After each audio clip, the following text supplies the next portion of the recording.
सांग मैंने मोर एक पुणी एक नुआ वीडियो को आपण मानक स्वागत। तो आज मु बिल को आसी बहुत दिन है बिल को आसी नी।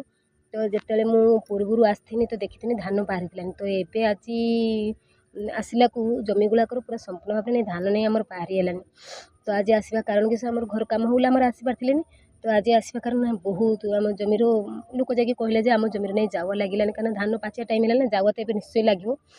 तो आम से स्वामी स्त्री आमर आसे आज बिल को जावा मेडिसिन देती आसीना हम किस आमर देखिपे मेडिसिन सी दौरान मुझे बसी सी मेडिसिन दौरान मुझे बसी आमर एपटर धान गुड़ाक ऊपर किस कह तो केरा सब मरी धान गछ गुड़ाक ना।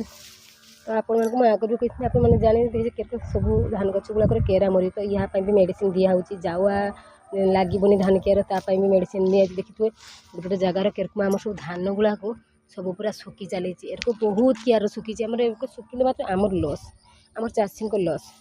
तो आप देखुए आमर एपट साइड खाली धान चाष हुए बहुत देखिए धान चाष जार को चाहिए कि धान धान जिते प्रथम धान बाहरी ना जो बिल को आइले गोटे केरक लगला एवं जार को चाहिए खाली धान बहुत भल लगुच जेपट को चाहिए खाली धान एपट सारा आमर धान। तो आ बेसी किसी कहमी जदि आपण साइड भी एरक जब धान जब पाचिलानी तो निश्चय गोटे कमेंट कर जनइबे। तो मत भी बहुत खुशी लगे कि मुझे जमी चाषी घर गोटे बहु आपण मैंने सेमती चाष कर। तो मत बहुत खुशी लगे गोटे कमेंट निश्चय कर जनइबे। रोचे जय जगन्नाथ।